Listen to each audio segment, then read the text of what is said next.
The snow is perfect for tracking. Fresh powder that fell overnight, about 10 centimeters deep, undisturbed except for the stories written by animals moving through the landscape. I'm standing at the edge of Lamar Valley in Yellowstone National Park, one of the best places in the world to observe wolves in their natural habitat. The morning air is cold, perhaps -15 Celsius, cold enough that my breath crystallizes instantly into ice fog. But the sky is clear, and the light is that particular quality of brilliance that only happens in winter at high elevation. Sharp, clean, unfiltered by atmospheric haze. I've come here as a wolf researcher, though today my work is observation rather than intervention. I carry binoculars, a spotting scope on a tripod, field notebooks, camera equipment, and layers of clothing designed for hours of standing motionless in bitter cold. But most importantly, I carry knowledge accumulated over years of studying these animals, understanding their behavior, recognizing individuals, interpreting the subtle signs they leave across the landscape. In front of me, stretching across the pristine snow, is a line of tracks, wolf tracks, unmistakably canid with 4 toes and claws visible, but larger than coyote, more purposeful in their spacing than domestic dog. The tracks follow a nearly straight line across the meadow toward the distant tree line, the efficient travel pattern of an animal moving with purpose rather than wandering. The stride length suggests a large wolf, possibly male, traveling at a steady trot that covers ground efficiently without wasting energy. Wolves returned to Yellowstone in 1995 after an absence of nearly 70 years. They were extirpated, deliberately eliminated, in the 1920s as part of predator control programs that viewed wolves as competitors for game animals and threats to livestock. For decades, Yellowstone existed without its apex predator, and the ecosystem changed in profound ways that weren't fully apparent until wolves returned and we could observe what their absence had meant. The reintroduction was controversial, opposed by ranchers who feared livestock losses and some hunters who worried about competition for elk. But it was also supported by ecologists who understood that ecosystems need predators, by wildlife advocates who valued wolves for their own sake, and by park officials who recognized that Yellowstone without wolves was incomplete. 31 wolves from Canada were released in 1995 and 1996, and they thrived in a landscape rich with prey and free from human hunting. I follow the tracks slowly, reading the story they tell. The wolf paused here, evident from the closer spacing of prints and the deeper impressions where it stopped and stood. Perhaps it scented something on the wind, or heard a sound that warranted attention. Then it continued, maintaining its steady trot. The tracks are fresh, made within the last few hours based on their sharpness and the lack of wind-blown snow filling them. This wolf passed through recently, and there's a reasonable chance of locating it if I can determine its direction and destination. Tracking is an ancient skill, practiced by indigenous peoples worldwide long before the written word, passed down through generations as essential knowledge for hunters. The ability to read tracks means understanding animal behavior, recognizing species from footprint morphology, judging the age of tracks from their condition, determining direction of travel, estimating speed from stride length, even inferring the animal's physical condition from details like whether it's dragging its feet or moving with full energy. Modern wildlife researchers combine traditional tracking skills with technology. Radio collars that transmit location data, GPS units that record movement paths, camera traps that photograph animals automatically, genetic analysis from scat samples that identifies individuals and reveals diet. But tracks in snow remain one of the most valuable tools, providing real-time information about where animals are and what they're doing. Visible evidence that requires no batteries or complex equipment, just knowledge and attention. The wolf tracks lead me across the meadow toward the northern tree line. I scan ahead with binoculars, looking for movement, for the gray form of a wolf against white snow. Wolves are remarkably hard to spot even in open terrain. Their coloration blends with shadows and vegetation. They move with economy that doesn't draw the eye, and they're alert to human presence and often move away before being observed. Many visitors to Yellowstone never see wolves despite their presence, while others are fortunate enough to witness hunts, pack interactions, or territorial disputes that reveal the complex social lives of these animals. The Lamar Valley has become known as the Serengeti of North America because of the wildlife viewing opportunities it provides. Elk, bison, pronghorn, bighorn sheep, bears, and wolves, all visible in a landscape that allows long sight lines and observation of predator-prey dynamics. In winter especially, when snow concentrates animals in valleys where forage is more accessible and travel is easier, the valley becomes a natural amphitheater for observing ecological relationships. As I walk, I notice other tracks intersecting the wolf trail. Elk tracks, a herd that passed through earlier, their heart-shaped hoofprints pressed deep into the snow. The wolves are following the elk, not directly on their trail, but parallel to it, shadowing the herd's movement. This is typical wolf hunting behavior. They don't chase randomly, but follow prey herds, observing, looking for vulnerable individuals, waiting for opportunities. Wolves are coursing predators, meaning they chase prey over distance rather than ambushing from concealment like cats. Their hunting success rate is actually quite low. Studies show they succeed in only about 20% of hunts, sometimes less. They need to identify prey that's vulnerable, young, old, sick, injured, or simply separated from the protective herd. Healthy adult elk in their prime can easily outrun wolves and, if they stand their ground, can deliver kicks powerful enough to injure or kill attacking wolves. So wolves are selective, testing multiple animals until they find one they can successfully bring down. The hunting strategy wolves employ is sophisticated and requires cooperation. Pack members coordinate their movements, with some wolves driving prey toward others positioned to intercept, or taking turns in the chase to keep fresh wolves pressuring tiring prey. This coordination requires communication, visual signals like body posture and ear position, vocalizations ranging from barks to howls, and probably cues we don't fully understand. Wolf packs are family groups, usually consisting of a breeding pair and their offspring from multiple years, and the familiarity and social bonds between pack members facilitate the coordination that makes cooperative hunting effective. The tracks I'm following split now. What was a single wolf has joined with others, 4 distinct sets of prints converging and then continuing together toward the trees. This is likely a hunting party from one of Lamar Valley's packs, perhaps the Junction Butte Pack or the Rescue Creek Pack, both of which hunt in this area. From the track sizes, I estimate at least one large adult and several smaller wolves, possibly yearlings or 2-year-olds, still learning hunting skills from experienced pack members. Young wolves learn hunting through observation and practice, participating in hunts before they're truly effective contributors, making mistakes, gradually developing the skills and judgment that make them capable predators.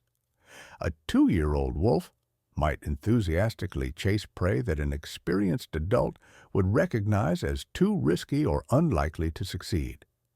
But this trial and error learning is essential. Wolves aren't born knowing how to hunt elk. They must learn through experience, and the social structure of packs ensures that young wolves have opportunities to learn from skilled hunters. I reach the tree line where the tracks enter forest, and here the story becomes more complex. The snow under the trees is shallower, disturbed by wind-blown powder, and the tracks are less distinct. But I can see that the wolves moved through the forest edge rather than deep into the timber, following a pattern that's common in their hunting. They use terrain features like forest edges, creek beds, and ridge lines to approach prey from advantageous positions or to funnel prey toward pack members positioned elsewhere. The forest here is primarily lodgepole pine, with scattered Douglas fir and Engelmann spruce, the trees small diameter and relatively young. This area burned in the massive 1988 fires that affected nearly 40% of Yellowstone.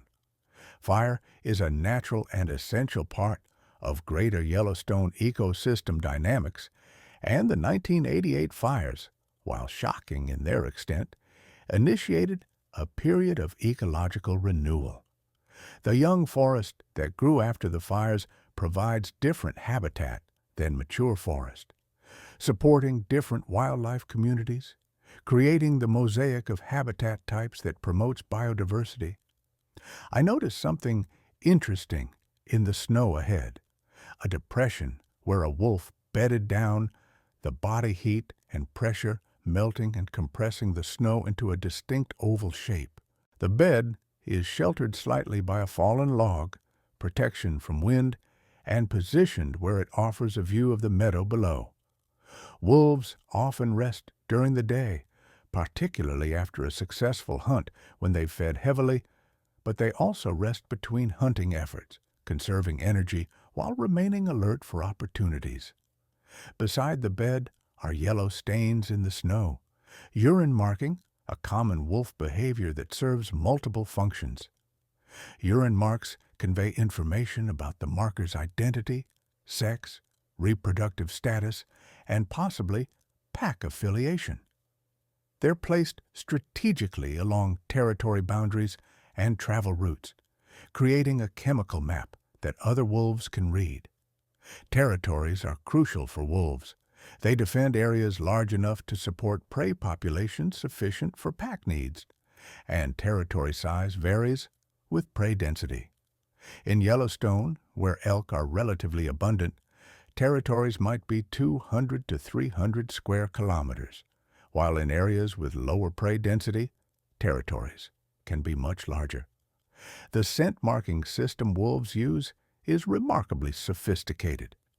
Research has shown that wolves can distinguish between familiar pack members, known neighboring packs, and unknown wolves from the scent of urine alone. They respond differently to marks from different sources, tolerating pack member marks, showing increased vigilance near neighbor marks, and displaying heightened aggression toward marks from unknown wolves.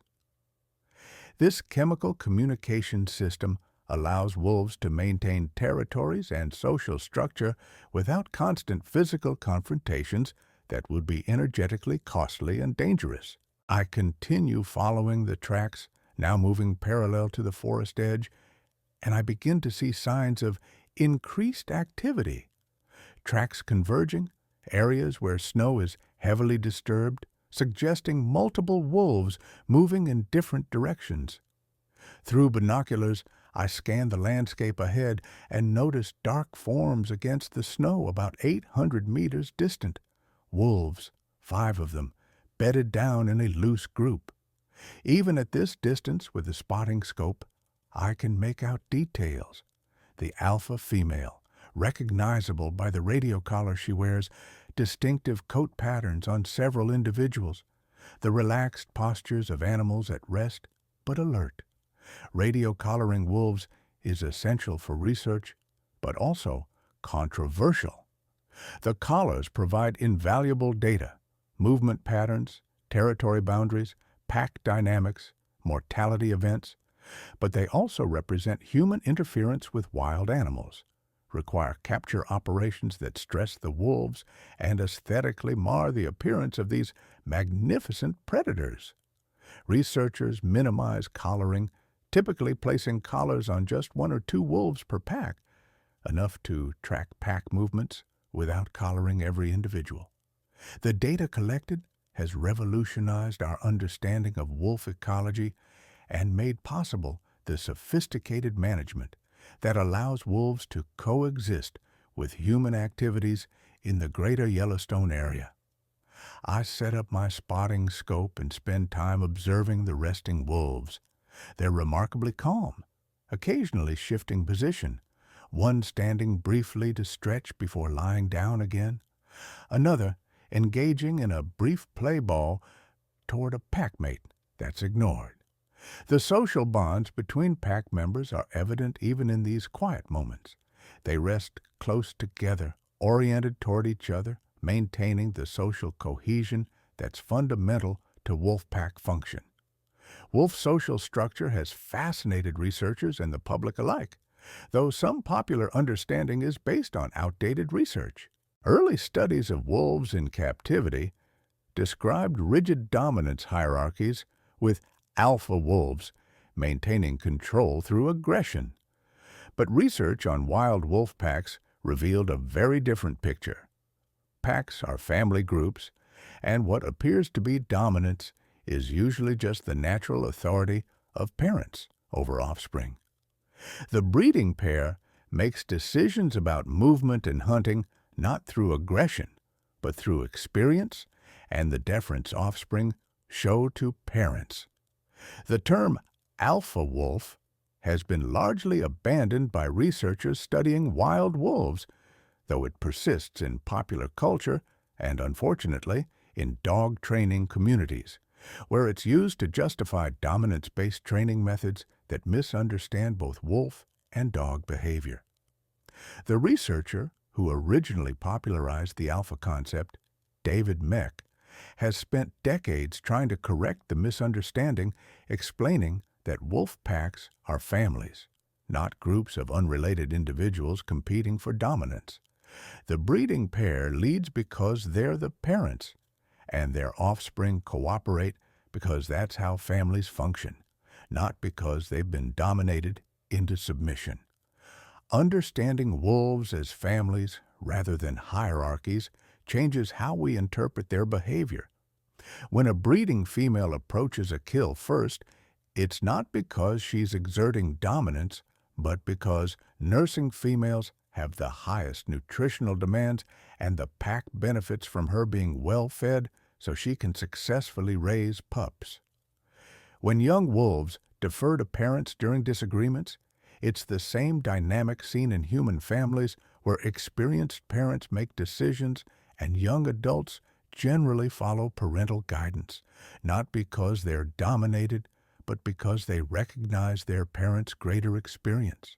Through the spotting scope, I watch one of the younger wolves stand and approach the alpha female with a submissive posture, body lowered, tail tucked, ears back, and lick at her muzzle. This muzzle-licking behavior is a greeting ritual and submission signal that wolves use frequently in pack interactions. It's related to the behavior of wolf pups, who lick adults' muzzles to stimulate regurgitation of food. In adult wolves, it's become a social behavior maintaining pack cohesion and reinforcing relationships. The alpha female accepts the greeting calmly, briefly touching noses with the younger wolf before both settle back into resting positions. The patience required for wolf observation cannot be overstated. Unlike the dramatic chase sequences shown in nature documentaries, which represent hours or days of waiting compressed into minutes of footage, most wolf watching involves long periods of inactivity. Wolves sleep roughly half the day, rest additional hours while remaining alert, and engage in active hunting or other behaviors for perhaps 4 to 6 hours total. For researchers and wildlife watchers, this means spending hours observing animals that are mostly just lying around, waiting for the moments of activity that provide behavioral insights. But this waiting has its own rewards. The landscape around me is spectacular. The broad expanse of Lamar Valley stretching to distant mountains, the morning light creating long shadows across snow-covered meadows, the occasional raven passing overhead with its distinctive vocalization, and the wolves themselves, even at rest, are magnificent.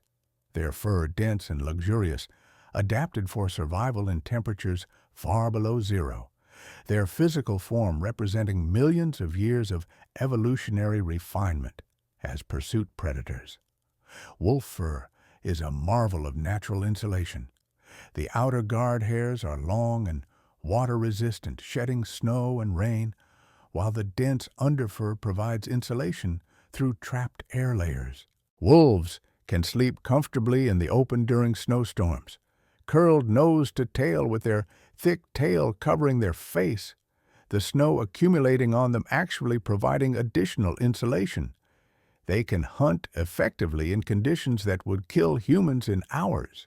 Their physiology adapted for the harsh environments they evolved in, the northern forests and tundra where winters are long and brutal. I noticed movement in my peripheral vision and turned to see a herd of elk emerging from the forest edge about a kilometer away. Perhaps 20 animals, mostly cows and calves with a few young bulls. They're moving toward the valley bottom where wind keeps some areas blown clear of snow, exposing dried grasses that provide forage. The elk are alert, scanning constantly for danger, their survival depending on vigilance. Living with predators has shaped elk behavior profoundly. They're wary, they stick together, they avoid areas where visibility is poor or escape is difficult. They respond to alarm calls from other species. This is the landscape of fear that ecologists describe. Prey animals don't use habitat uniformly, but avoid areas where predation risk is high, even if those areas have abundant food.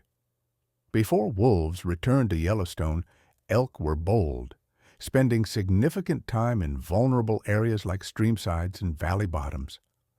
After wolf reintroduction, elk behavior changed. They became more vigilant, spent less time in vulnerable locations, moved more frequently, aggregated in larger groups. These behavioral changes had cascading effects through the ecosystem. The cascading effects of wolf reintroduction on Yellowstone's ecosystem have become one of ecology's most famous examples of what scientists call a trophic cascade, top-down effects where predators influence prey behavior and abundance, which in turn affects vegetation, which affects other animals, eventually affecting even physical landscape features. The Yellowstone trophic cascade story is complex, sometimes oversimplified in popular accounts, but fundamentally important for understanding ecosystem function. Before wolves returned, elk populations were high and their behavior was fearless. They browsed intensively on willows and aspens, particularly in riparian areas, the lush zones along streams. This heavy browsing prevented willow and aspen regeneration, essentially eliminating young trees from the landscape. Stream banks eroded without root systems to stabilize them. Species that depend on willows, beavers, songbirds, other wildlife, declined in abundance. The elk themselves weren't necessarily healthier. With predators absent, populations were limited primarily by food availability, meaning many elk experienced nutritional stress and winter mortality. After wolves returned and elk behavior changed, browsing pressure on willows and aspens decreased in vulnerable areas. Not because there were fewer elk populations did decline, but not dramatically, but because elk spent less time in the open riparian areas where they were vulnerable to wolf predation. This reduced browsing allowed willows and aspens to regenerate. As woody vegetation recovered, beavers returned in greater numbers, building dams that created ponds and wetlands. Songbirds increased as willow habitat expanded. Stream channels stabilized as vegetation anchored banks. The physical shape of the landscape began to change in response to predator-prey dynamics. However, the story is more complex than simple wolf-caused restoration. Other factors also changed during the same period. Climate patterns shifted, affecting willow growth. Bear and hunter harvest of elk contributed to population changes. Bison numbers increased and competed with elk for forage. Disentangling which changes resulted specifically from wolf effects versus other simultaneous changes is scientifically challenging. Some ecologists argue the trophic cascade has been overstated in popular accounts, while others maintain that wolves were indeed the primary driver of ecosystem change. The debate continues, with ongoing research refining our understanding. What's undeniable is that predators matter profoundly in ecosystems. Their presence or absence affects not just prey populations, but prey behavior, and behavior changes can have effects as significant as population changes. An elk herd that's constantly alert, that avoids vulnerable areas, that moves frequently to reduce predictability, these behavioral changes affect what plants grow where, which in turn affects countless other species. Ecosystems with predators function differently than ecosystems without them, often in ways that increase overall biodiversity and ecosystem complexity. The wolves I've been observing suddenly become alert, heads lifting, ears forward, bodies tensing. They've detected something, probably the elk herd I noticed earlier, though they may be responding to sounds or scents I can't perceive. Wolves have extraordinary sensory capabilities. Hearing that extends into ultrasonic ranges, allowing them to detect rodent vocalizations and movements under snow. Scent detection so acute they can identify individual animals from day-old tracks. And good vision, particularly for detecting motion, though their visual acuity is probably somewhat less than human vision. One wolf stands and stretches, the classic downward dog yoga pose that's actually a canid behavior. Front legs extended, rear end elevated, jaws opening in a yawn that displays impressive dentition. Wolves have 42 teeth, including large canines adapted for gripping prey and carnassials, specialized cheek teeth with shearing edges for slicing meat. A wolf's bite force is estimated at around 400 pounds per square inch, roughly twice that of a large domestic dog, capable of crushing bones to access the nutritious marrow inside. The other wolves are standing now, engaging in brief greeting behaviors, tail wagging, play bows, muzzle licking, the social bonding that occurs before coordinated activities like hunting. There's an energy shift visible even at this distance, the relaxed rest period transitioning into purposeful activity. Through the scope, I watch them assemble into a loose group and begin moving toward the valley, not running, but trotting with the efficient ground-covering gait that wolves can maintain for hours. I gather my equipment quickly and move to a higher vantage point where I might observe whatever happens next. Wolf hunts are never guaranteed. As I mentioned, success rates are low, but witnessing the attempt provides valuable data about hunting strategies, pack coordination, prey selection, and the factors that determine success or failure. Each hunt is a test of the predator-prey relationship that has shaped both species over evolutionary time. The elk herd has detected the wolves. Several individuals are staring in their direction, and the herd is clustering more tightly, calves being moved toward the center of the group. This clustering is a defensive strategy that makes it harder for wolves to isolate vulnerable individuals. Elk are not helpless prey. Adult cows weigh 200 to 300 kilograms, bulls considerably more, and they're armed with sharp hooves and can run 65 kilometers per hour in short bursts.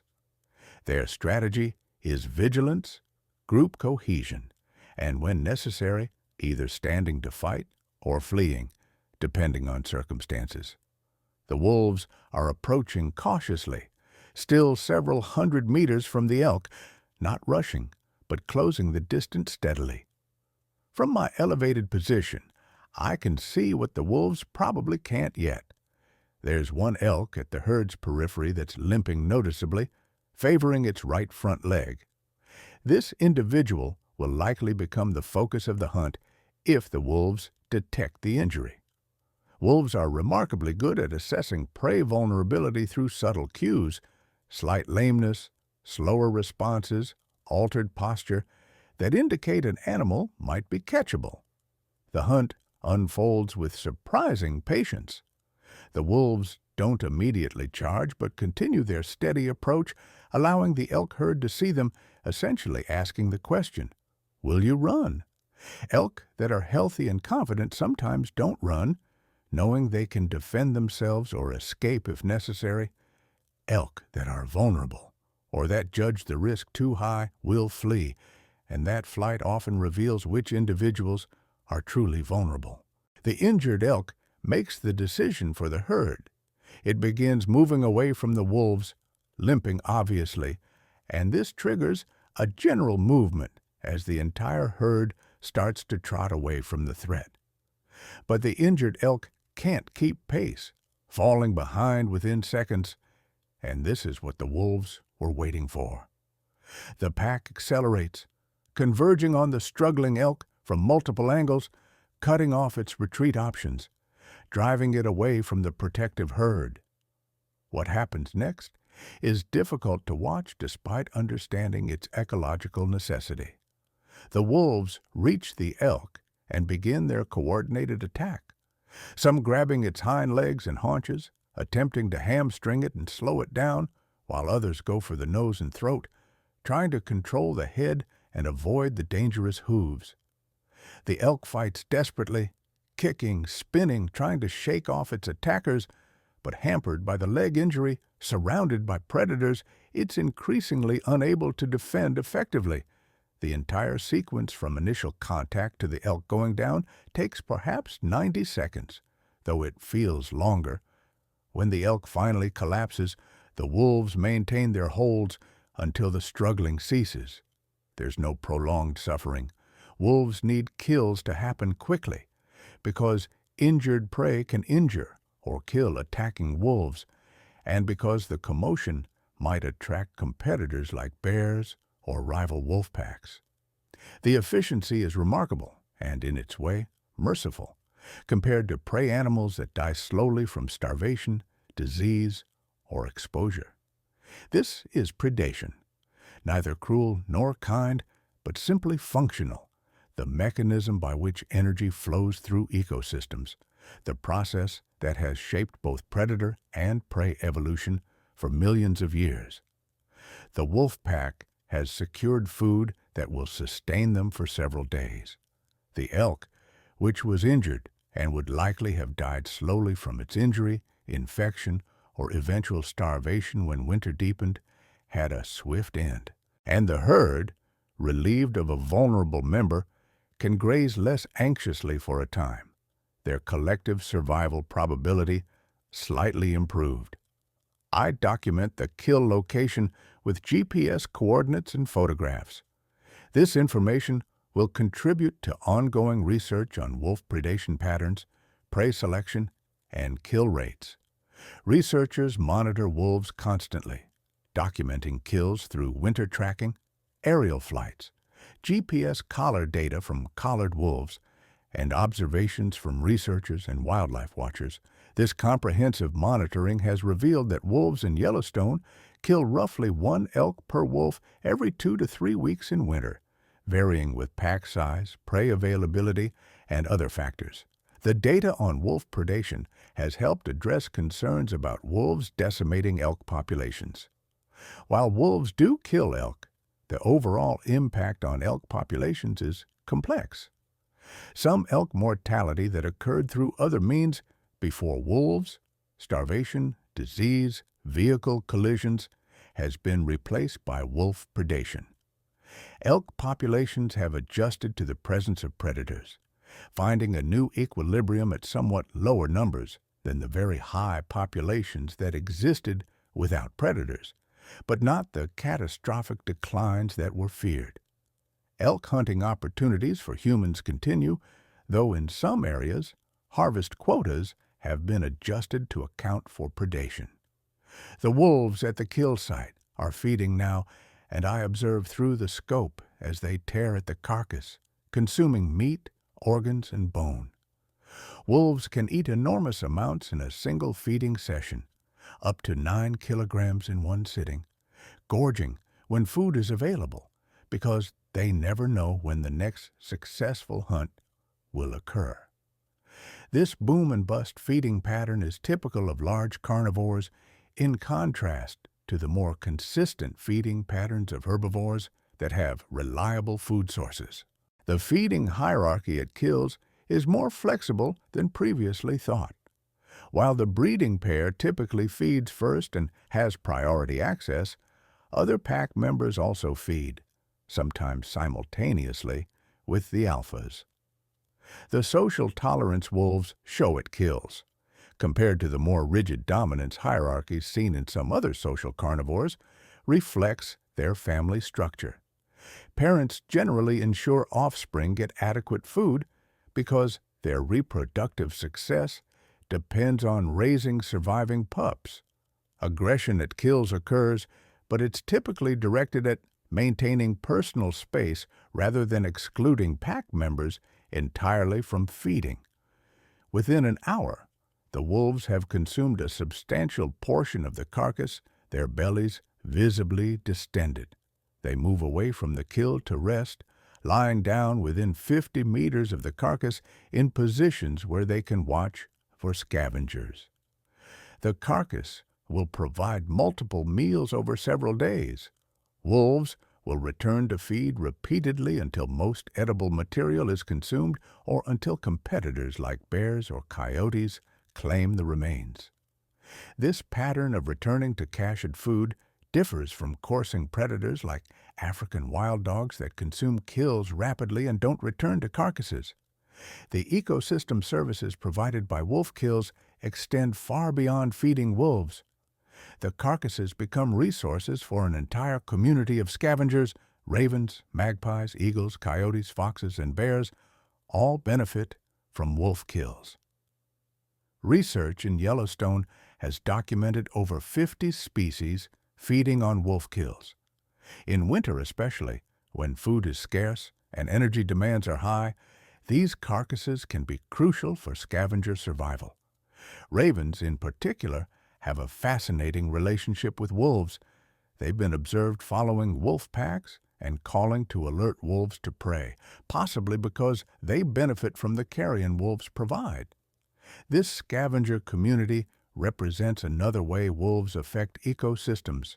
Before reintroduction, winter carrion was primarily from elk that died of starvation or other natural causes, and these deaths occurred late in winter when elk were weakest.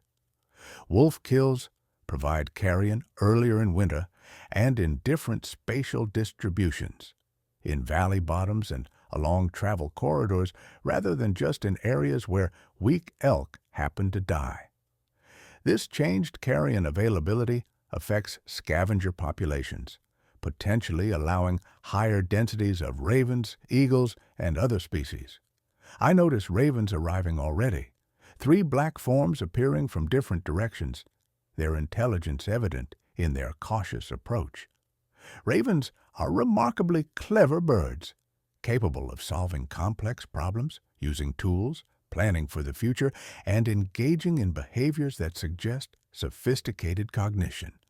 Their association with wolves is ancient, depicted in mythology and indigenous stories across the Northern Hemisphere, recognized as a partnership beneficial to both species. Ravens benefit from wolf kills.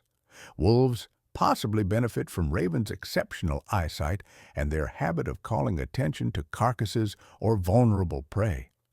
The temperature is dropping as afternoon progresses toward evening, and I know I should begin heading back toward the road before the short winter day ends.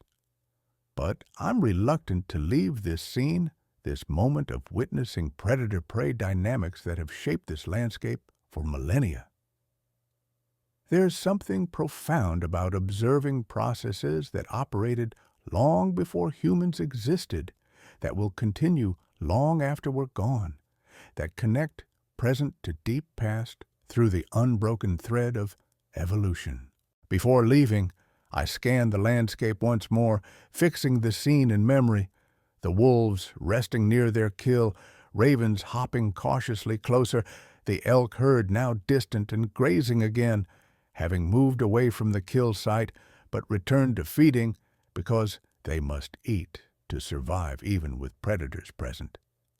The Lamar Valley stretched out in winter beauty, the mountains beyond holding the last light on their snowy peaks, the sky beginning to show the deep blue that precedes sunset. Walking back across the valley, I reflect on how much our understanding of wolves has changed. The mythology that cast wolves as villains, big bad wolves of fairy tales, livestock killers, threats to humans, has been challenged by scientific research revealing complex, intelligent social animals with crucial ecological roles. The demonization that led to their extirpation across most of their historical range in the United States is being replaced, slowly and incompletely, by appreciation for their ecological importance and intrinsic value. Yet conflicts remain real and challenging. Wolves that disperse from Yellowstone sometimes prey on livestock on surrounding private lands. Ranchers who've operated for generations without predator losses suddenly face new challenges and expenses. Some elk hunters resent wolves as competitors for game. Communities near wolf habitat have divided opinions about their presence, creating social tensions that complicate wolf management. These aren't problems with simple solutions. They require balancing ecological science, economic impacts, cultural values, and ethical considerations. Wolf management outside national parks involves difficult decisions about population control, hunting seasons, lethal removal of problem individuals, and compensation for livestock losses. Different stakeholders have different priorities. Conservationists wanting maximum wolf populations, ranchers wanting minimal conflicts, hunters wanting abundant game populations, indigenous communities asserting treaty rights and traditional relationships with wolves. Finding management approaches that address these competing interests while maintaining viable wolf populations requires ongoing negotiation and compromise. What Yellowstone has demonstrated definitively is that wolves can coexist with humans, can persist in landscapes where human recreation and management occur, can reestablish viable populations when given protection and suitable habitat. The recovery of wolves in the greater Yellowstone ecosystem, from 31 released individuals to a current population of around 100 in the park and several hundred in the broader ecosystem, represents a conservation success story, though not without complications and ongoing challenges. The ecological research enabled by Yellowstone's wolves has transformed understanding of predator-prey dynamics, trophic cascades, and ecosystem function. Long-term studies tracking wolf movements, prey selection, population dynamics, and ecological effects have produced hundreds of scientific papers, trained generations of wildlife biologists, and informed conservation efforts for wolves and other large carnivores worldwide. The knowledge gained from Yellowstone's wolves benefits wolf recovery efforts in other regions and contributes to broader understanding of how ecosystems work. As darkness approaches and I near the road where I parked, I encounter a small group of wolf watchers, visitors equipped with spotting scopes and cameras, hoping for glimpses of wolves. I share what I observed today, pointing out where the pack was resting, mentioning that they made a kill. But it's now too dark for good viewing. Their excitement is palpable. Even hearing about wolves, knowing they're out there in the landscape, brings joy and fulfillment. This is another value wolves provide: the intrinsic satisfaction people derive from knowing wild predators still roam, that wilderness areas still function as complete ecosystems. The economic value of wolf watching has become significant for local communities. Yellowstone's wolves attract hundreds of thousands of visitors annually, contributing tens of millions of dollars to the regional economy through lodging, meals, guide services, and equipment sales. This wildlife tourism provides economic incentive for wolf conservation that complements ecological and ethical arguments. Communities that might otherwise view wolves purely as costs or threats can recognize them also as assets that generate revenue and employment.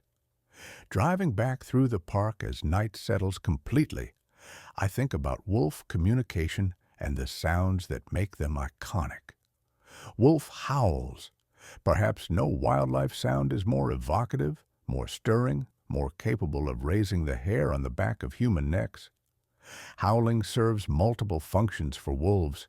It rallies pack members before hunts or after rest periods. It advertises territory occupancy to neighboring packs.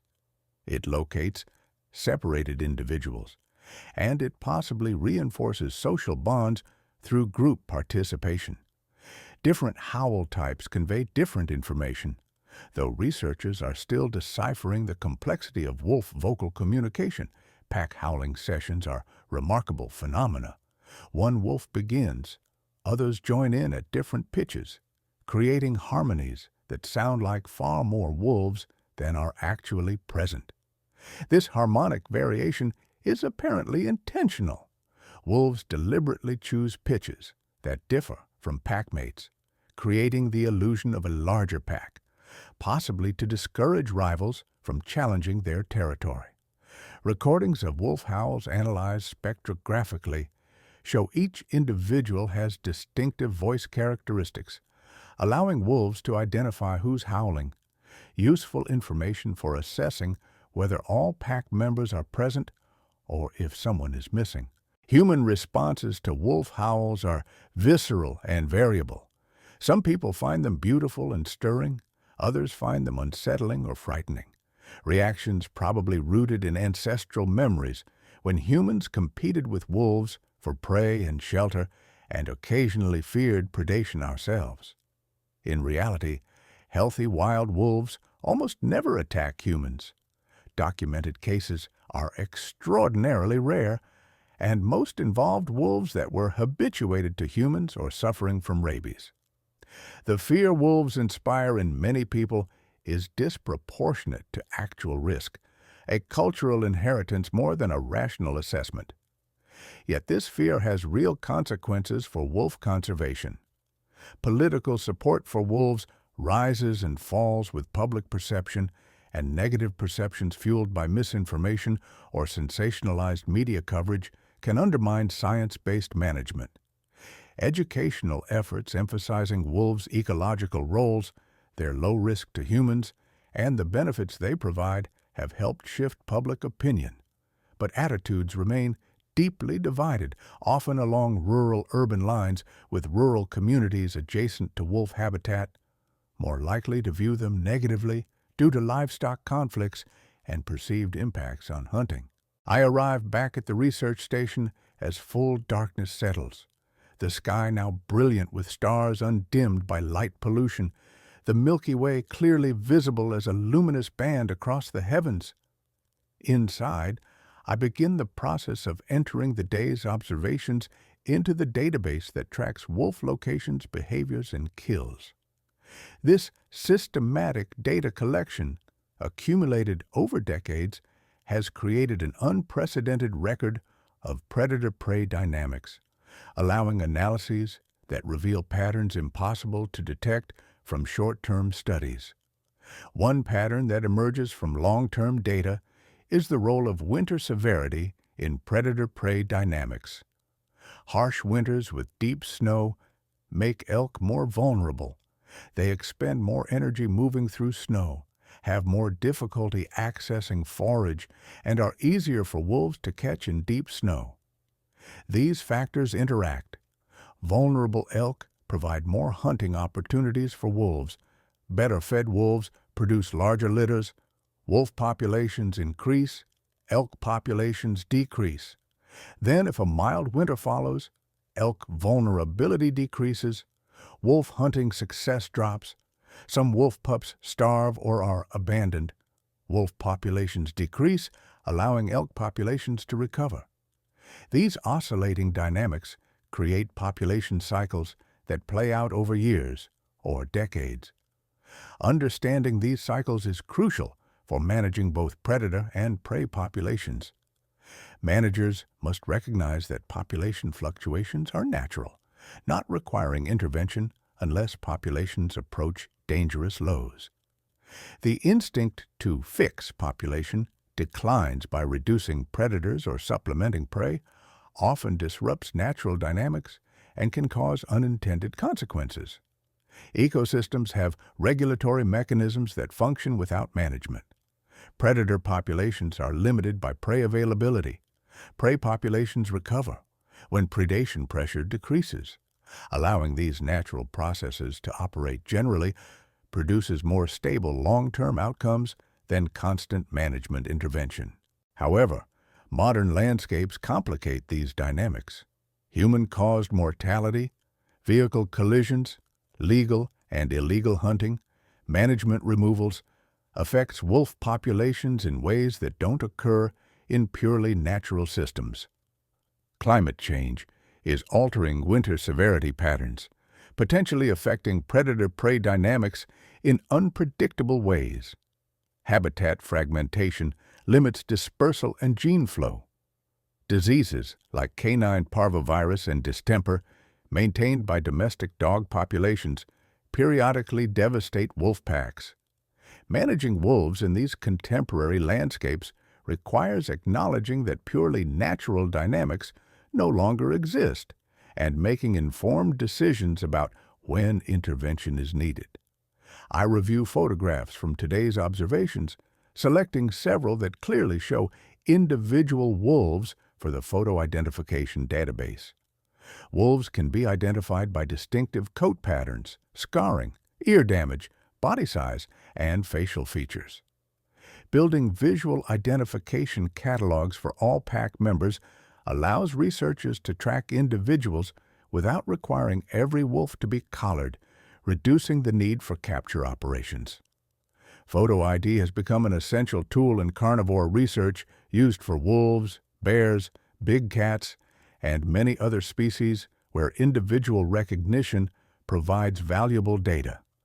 One photograph shows the alpha female clearly, her radio collar visible, but also her distinctive coat, darker on the back and shoulders, lighter on the legs and underbelly, with a characteristic white patch on her chest.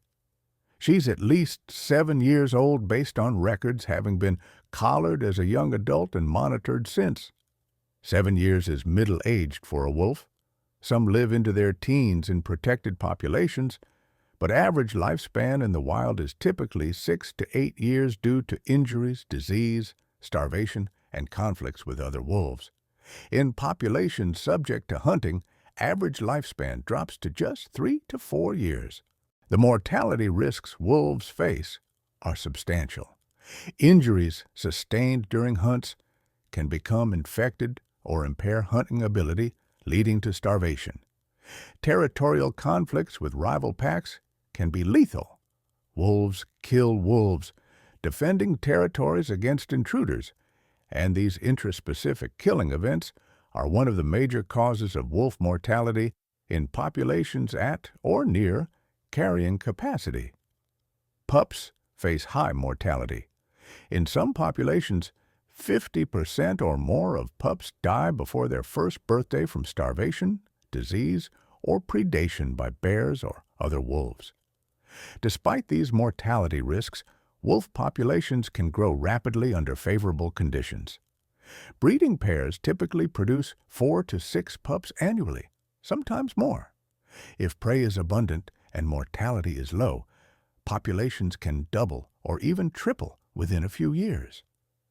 This reproductive potential allows wolves to recover from population declines, but also means that maintaining populations at levels acceptable to human communities requires ongoing management, whether through natural regulation by prey availability and territorial conflicts, or through human-caused mortality via hunting or management removals. The genetics of wolf populations has become an important area of research, revealing patterns of dispersal, inbreeding, hybridization, and evolutionary adaptation.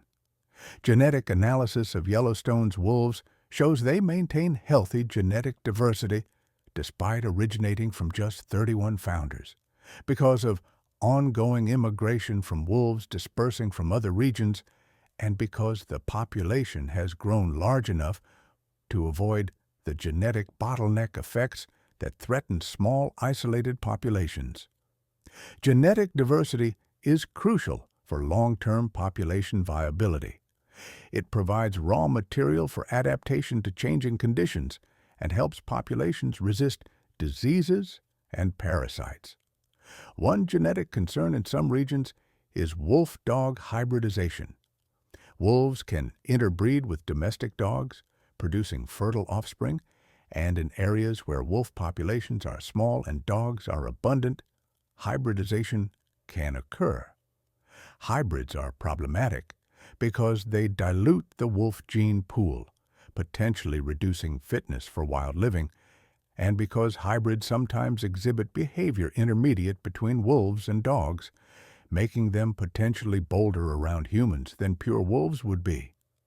Maintaining pure wolf populations requires adequate wolf numbers and spacing such that wolves find wolf mates rather than encountering primarily dogs.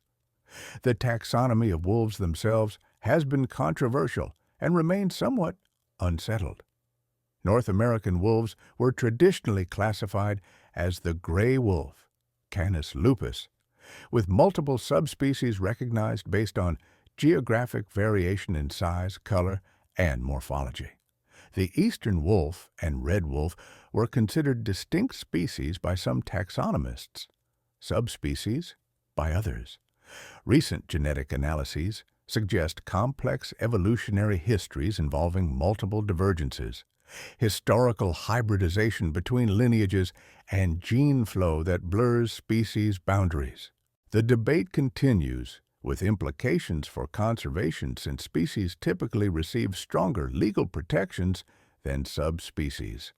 What's clear, regardless of taxonomic debates, is that wolves show remarkable adaptability across enormous geographic ranges and habitat types.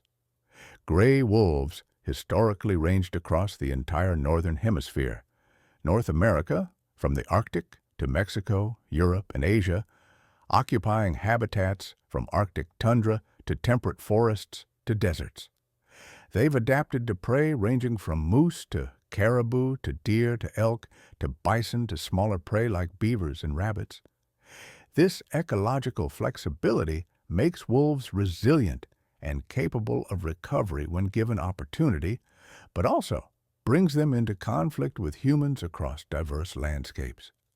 I finish entering data and turn to preparing for tomorrow's work, checking battery charges for radio telemetry equipment, organizing gear for a day in the field, tracking a dispersing male wolf that recently left his natal pack. Dispersal is a crucial phase of wolf life history, typically occurring when wolves reach sexual maturity around 2 years old. Young wolves leave their birth packs to seek territories and mates of their own, sometimes traveling hundreds of kilometers, crossing unsuitable habitat, facing high mortality risks, but also creating the gene flow that connects populations and allows colonization of new areas. Dispersing wolves are the pioneers that enable population expansion and recovery. After Yellowstone reintroduction, dispersing wolves eventually established populations in Idaho, Montana, Washington, Oregon, and California, recolonizing much of their former range in the northern Rockies and beginning to recolonize the West Coast. These dispersals required individual wolves to travel through landscapes fragmented by human development, crossing highways, avoiding human-caused mortality, and ultimately finding suitable habitat and mates. The success of some dispersers and failure of many others shapes population connectivity and recovery patterns. The male I'll be tracking tomorrow dispersed from the Molly's pack 3 weeks ago, his collar transmitting location data that shows him moving north, apparently seeking territory beyond the Yellowstone boundaries. His journey has taken him through national forest lands, across highways, past towns, navigating a landscape where wolves are not consistently protected. Once outside the park, wolves fall under state management, and in Montana and Idaho, they can be legally hunted and trapped. This male's survival will depend partly on luck, whether he avoids hunters and trappers, whether he crosses roads during low-traffic periods, whether he finds sufficient prey without encountering livestock. The challenges facing dispersing wolves illustrate broader conservation issues for wide-ranging carnivores. These animals need large landscapes, individual territories measured in hundreds of square kilometers, populations requiring thousands of square kilometers, and dispersing individuals sometimes traveling through tens of thousands of square kilometers. Creating connected habitat at these scales requires coordination across jurisdictions. Federal lands, state lands, private property, multiple management agencies, and international borders in some cases. No single entity controls enough land to ensure habitat connectivity, making cooperation essential but challenging. Corridor conservation has become a priority for maintaining connectivity for wolves and other wide-ranging species. Corridors are landscape connections, allowing movement between core habitat areas, enabling gene flow, dispersal, and seasonal movements. Effective corridors require adequate width, appropriate habitat, minimal human disturbance, and safe crossing structures at major barriers like highways.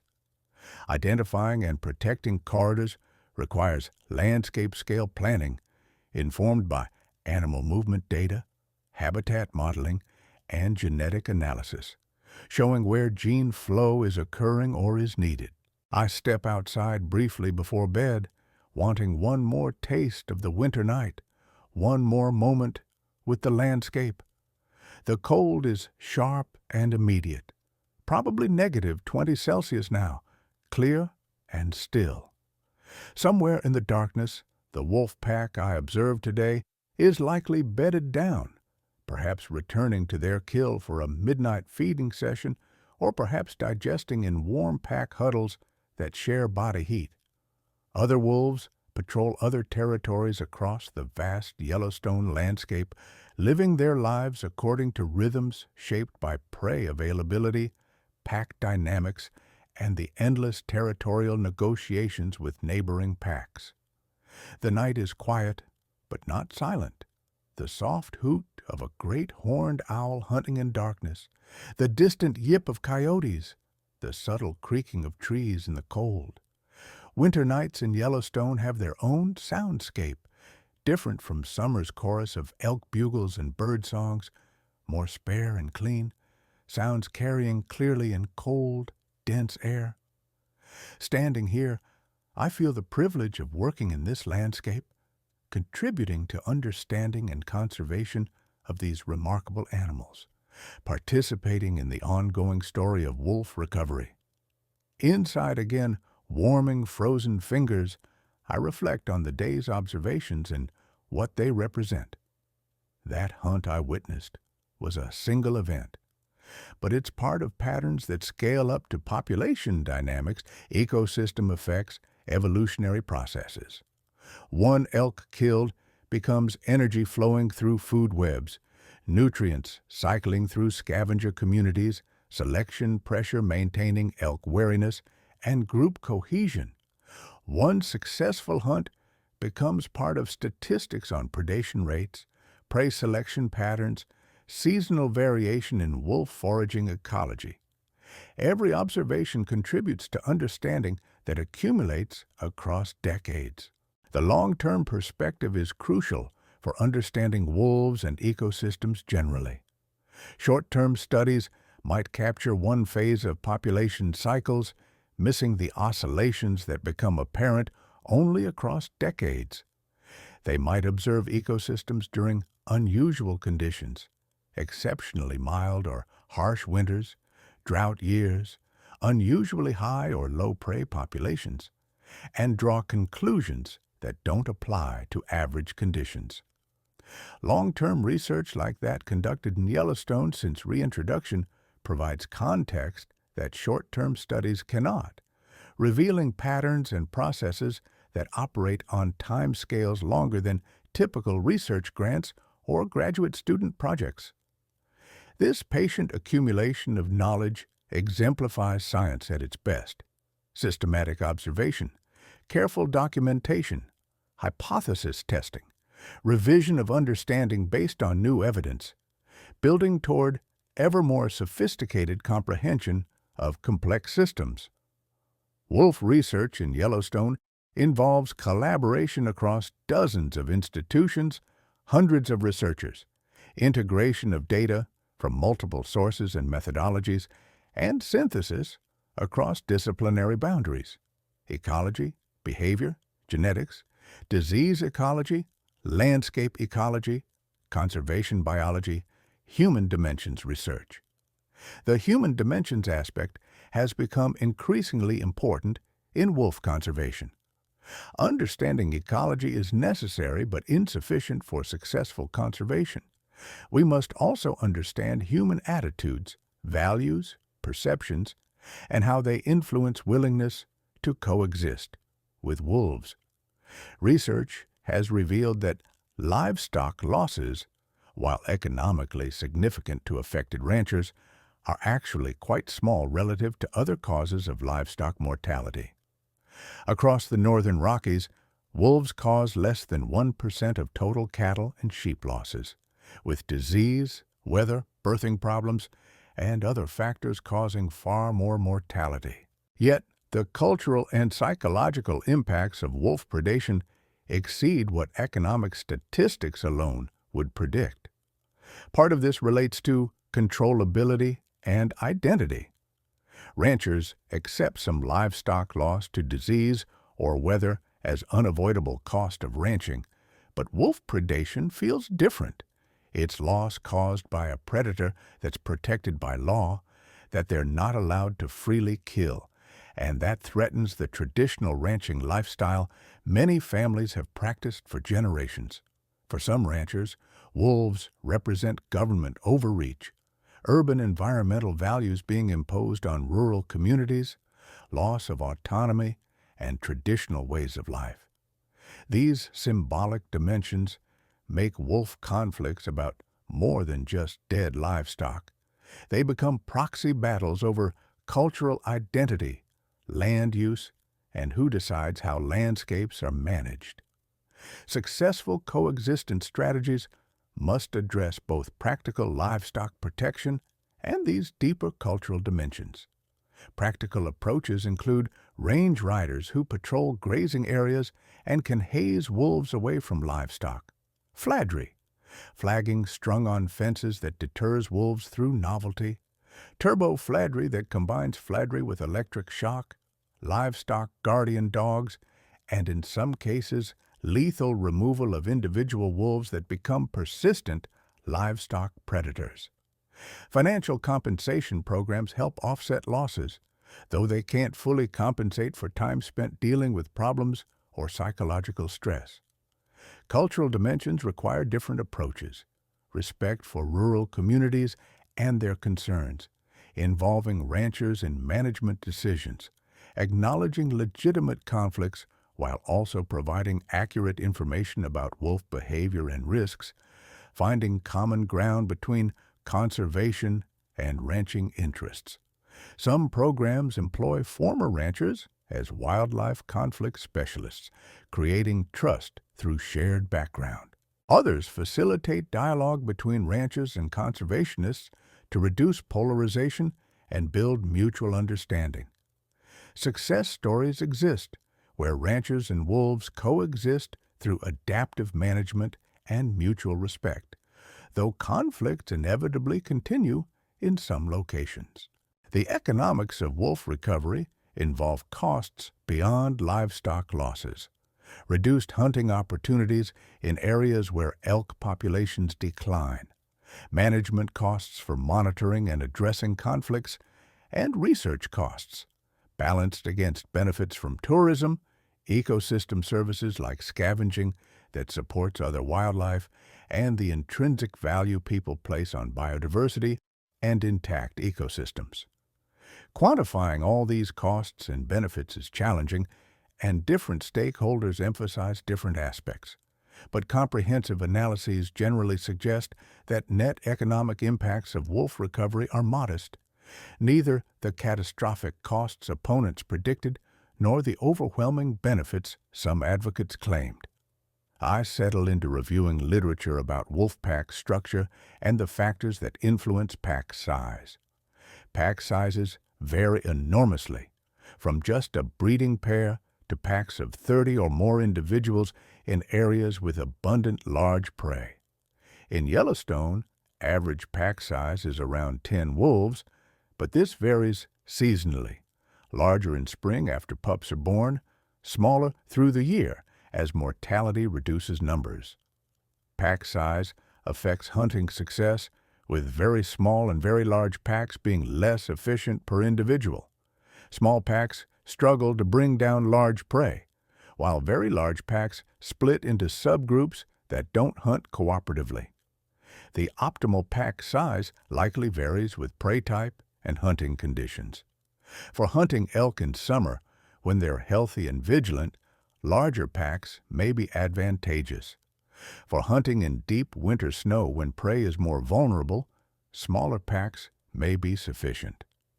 For hunting bison, which Yellowstone wolves do increasingly, large packs are necessary because healthy bison are dangerous and difficult to kill. The largest prey taken by Yellowstone wolves are bison bulls that can weigh over 800 kilograms, requiring coordinated attacks by numerous wolves and sometimes taking hours to bring down. The shift toward bison predation in some Yellowstone packs represents behavioral adaptation to available prey. Initially, wolves focused almost entirely on elk because they were abundant and relatively vulnerable. As elk populations declined and became more wary, some packs began experimenting with bison hunting.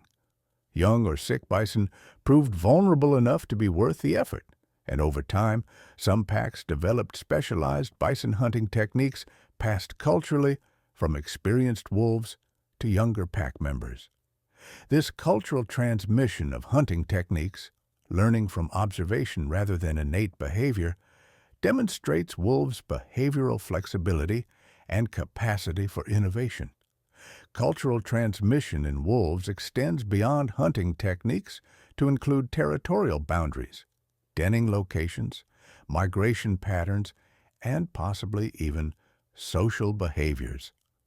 Wolf packs maintain territories in remarkably consistent locations across years and even decades, with boundaries shifting slightly but core areas remaining stable even as pack membership changes completely through mortality and reproduction. This suggests territorial knowledge is transmitted from older to younger wolves, with young wolves learning their pack's traditional territory and maintaining it after older generations die. Similarly, some wolf populations migrate seasonally following prey herds, while others are resident year-round. In regions where both strategies exist, they're maintained through cultural transmission, with pups learning whether to migrate based on their parents' behavior rather than figuring it out independently. This cultural dimension of wolf behavior means populations can maintain traditions across generations, but also that traditions can be disrupted if key individuals are removed or if populations are reduced to sizes where transmission chains break down. The role of experience in wolf hunting success and survival cannot be overstated. Wolves get better at hunting with practice, learning prey behavior, terrain advantages, coordination with pack mates, and when to persist versus when to abandon unproductive chases. Young wolves participate in hunts, but often make mistakes, chasing too eagerly, failing to coordinate with pack mates, selecting poor attack positions. These mistakes rarely prove fatal when experienced adults lead the hunt, but they become more consequential when young wolves disperse and must hunt independently, or when inexperienced wolves form new packs together. The importance of experience has implications for wolf management. Hunting and other human-caused mortality that selectively removes older, experienced wolves can disrupt pack function in ways that go beyond simple population reduction. Packs that lose breeding adults or experienced hunters may fragment, fail to reproduce successfully, or struggle to kill prey efficiently. Young wolves left without mentors may have reduced survival or cause more livestock conflicts because they lack the learned caution that keeps experienced wolves away from human-associated risks. This suggests that management approaches should consider social structure and experience, not just total numbers. Removing entire problem packs might be preferable to selective removal of alpha individuals if it avoids leaving inexperienced wolves without guidance. Conversely, protecting experienced individuals even while allowing harvest of younger wolves might maintain pack stability and reduce conflicts. These nuanced approaches require detailed knowledge of individual packs and their social structure, information that's often available in well-studied populations like Yellowstone, but may be lacking in areas without intensive monitoring. I turn to examining collar data from the male wolf I'll track tomorrow. His movement pattern over the past 3 weeks shows classic dispersal behavior, rapid, relatively straight-line travel away from his natal territory, covering 30 to 40 kilometers some days, moving primarily at night, avoiding roads and human developments when possible, but crossing them when necessary. His path has taken him through a patchwork of public and private lands, areas with and without livestock, forested mountains, and agricultural valleys. The GPS collar he wears records his location every few hours, creating a detailed movement track that reveals habitat selection, travel routes, and activity patterns. These data are invaluable for understanding dispersal ecology. What habitats dispersers use, what barriers they avoid or successfully cross, how long dispersal lasts, where dispersers ultimately settle if they survive. Across many collared dispersers, patterns emerge showing movement corridors, mortality hotspots, and factors predicting dispersal success. Collar data has revealed that highways are significant barriers and mortality sources for wolves. Wolves can and do cross highways successfully, but vehicle collisions kill dispersing wolves regularly, particularly on high-speed roads with heavy traffic. Some highway segments have been identified as particularly dangerous based on wolf mortality data, and these locations become priorities for wildlife crossing structures, overpasses or underpasses designed to allow wildlife to cross safely. These structures benefit many species beyond wolves, providing safe passage for elk, deer, bears, and smaller animals, while reducing vehicle collisions that threaten both wildlife and human safety. The male I'm tracking has successfully crossed 2 major highways so far, both apparently at night when traffic was minimal. His collar shows he approached cautiously, sometimes waiting for extended periods before crossing, suggesting he recognized roads as risky and crossed only when conditions seemed favorable. This behavioral caution is learned. Wolves raised near roads show more road crossing caution than wolves from remote areas with little road exposure. Another example of cultural transmission where young wolves learn from observing cautious adults. Tomorrow, I'll attempt to locate him using radio telemetry, triangulating his position from the VHF signal his collar emits in addition to the GPS data it records. VHF telemetry is older technology, but remains valuable because it works in real time without requiring collar data upload. Battery life is much longer than GPS collars, and the signal can be detected from aircraft, allowing rapid searches of large areas. Modern collars often include both technologies, providing complementary benefits. Finding a single wolf in vast wilderness is challenging, but telemetry makes it possible. From a receiver and directional antenna, I can detect the collar signal from several kilometers away under good conditions, though terrain, vegetation, and the wolf's position relative to my location all affect signal strength. By moving to multiple locations and recording signal direction from each, I can triangulate the wolf's approximate position, then approach closer for visual observation if terrain and the wolf's tolerance allow. I pack equipment for tomorrow's search: VHF receiver, handheld antenna, GPS unit, maps, binoculars, spotting scope, camera gear, warm clothing, and food for a long day in the field. Winter tracking of dispersing wolves often means hiking through deep snow, crossing difficult terrain, and spending hours in extreme cold. It's physically demanding work, but the opportunity to document dispersal behavior and contribute to understanding wolf ecology makes it worthwhile. Before bed, I step outside once more into the profound cold and clarity of the winter night. The stars are so bright they seem almost artificial, like lights hung deliberately rather than distant suns scattered across incomprehensible distances. The Milky Way galaxy, our home galaxy containing hundreds of billions of stars, appears as a luminous river across the sky, a sight increasingly rare in human experience as light pollution spreads.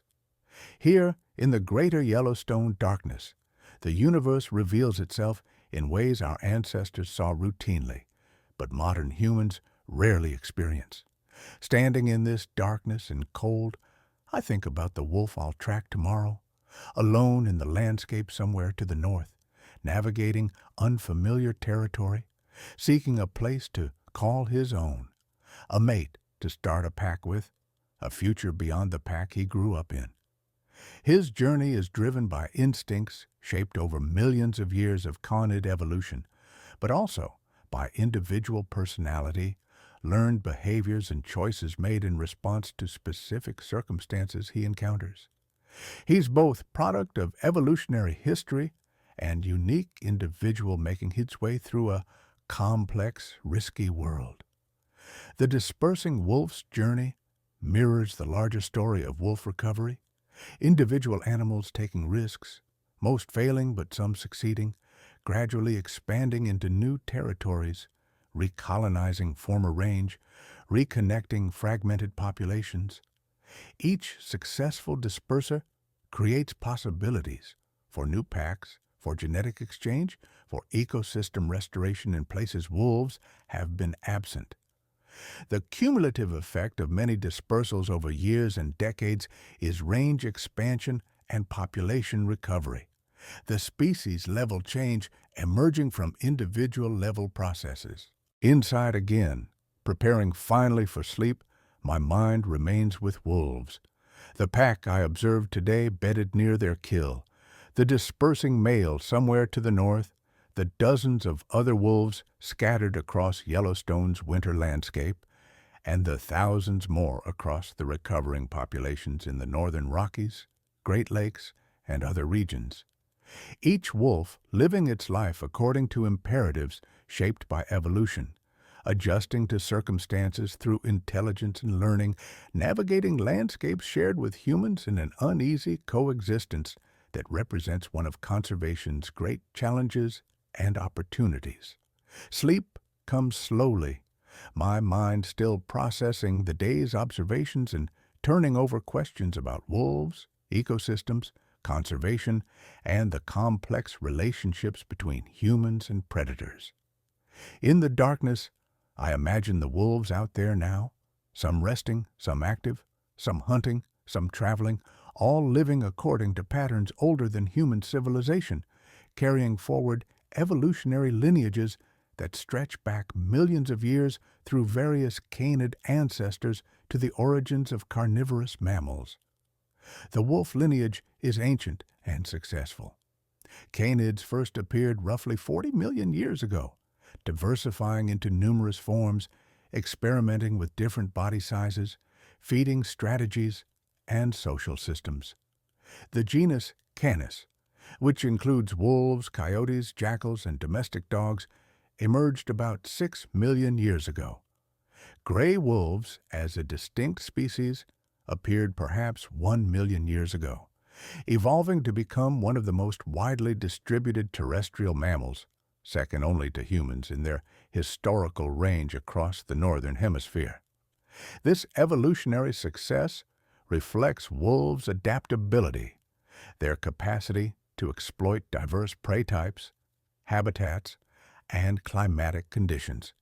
They're behaviorally flexible, capable of learning and innovation, able to adjust strategies to changing circumstances.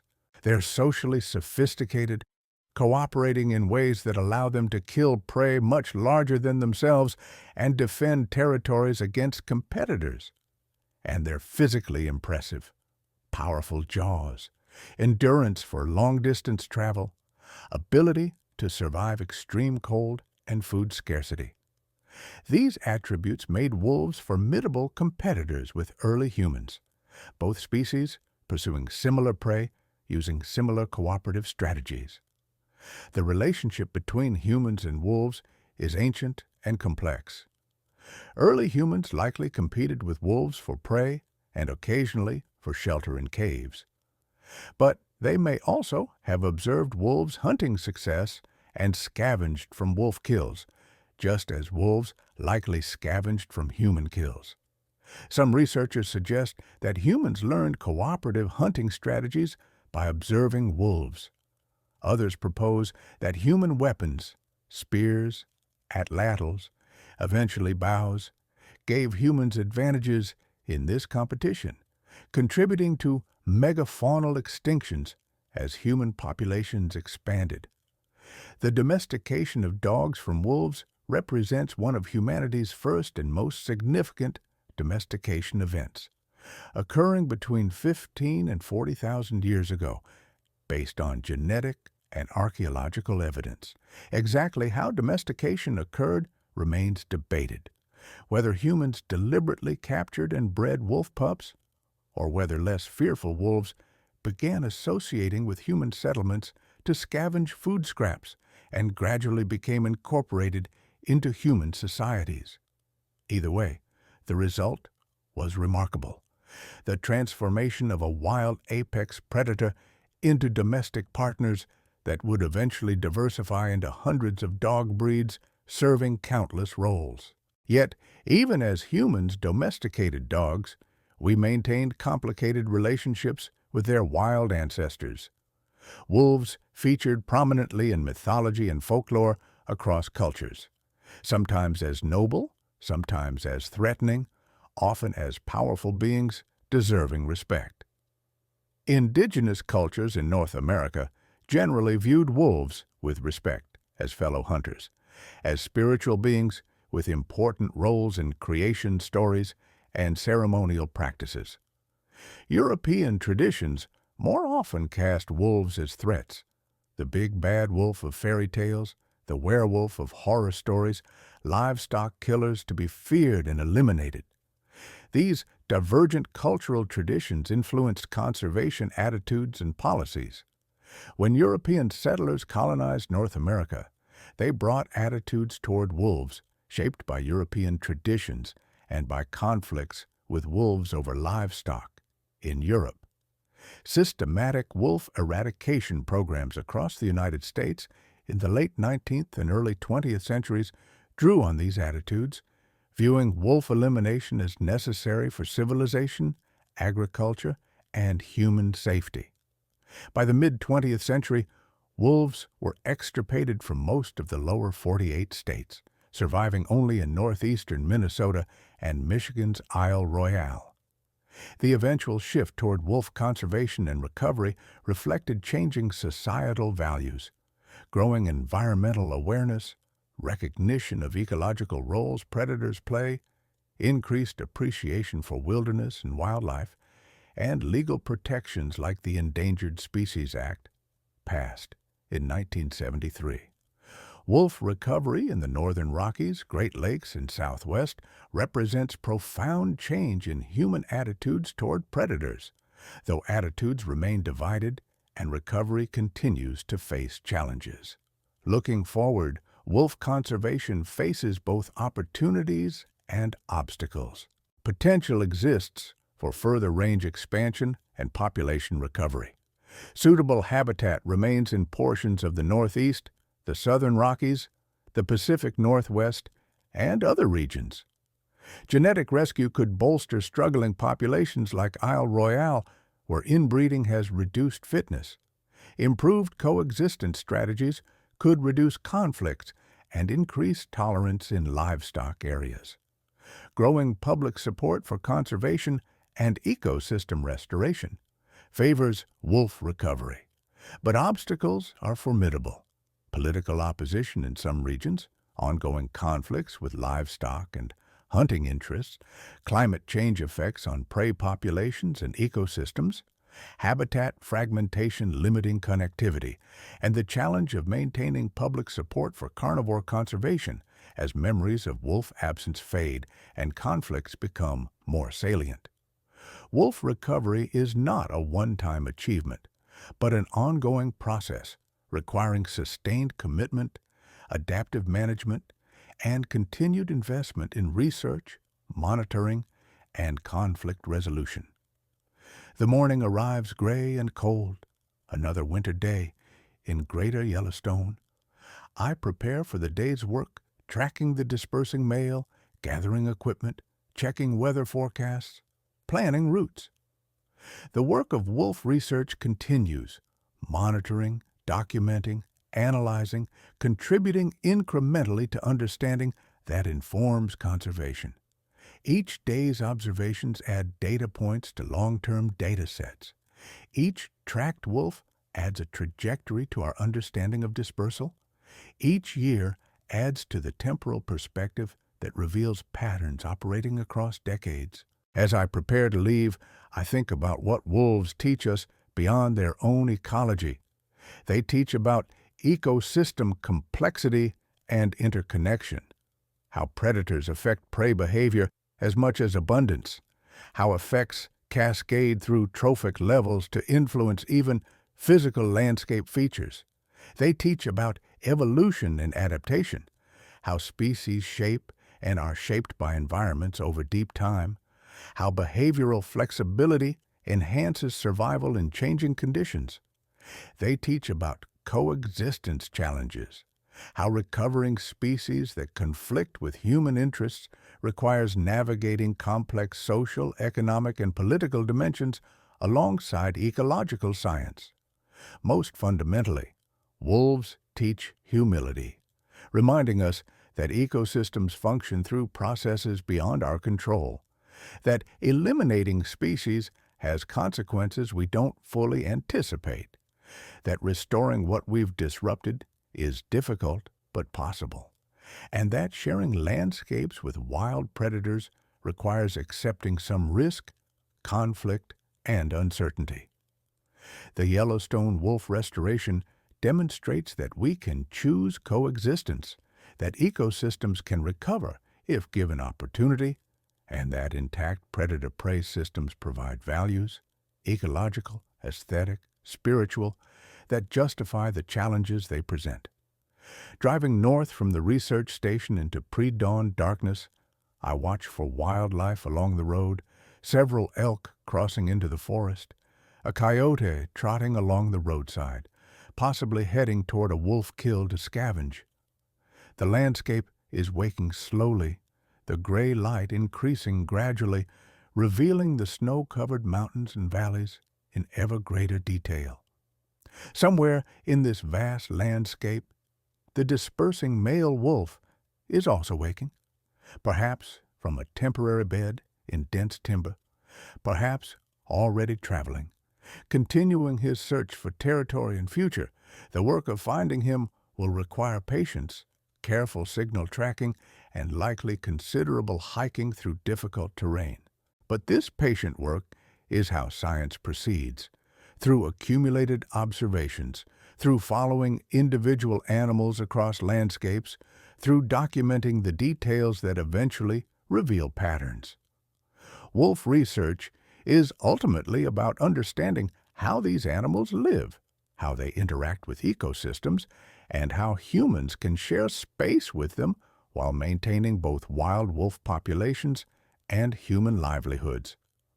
As the sun finally breaks above the eastern ridges, casting long golden light across the snow-covered landscape, I feel grateful for this work, for the opportunity to contribute to wolf conservation, for the privilege of spending time in wild landscapes with wild animals, and for being part of the ongoing story of wolf recovery in North America.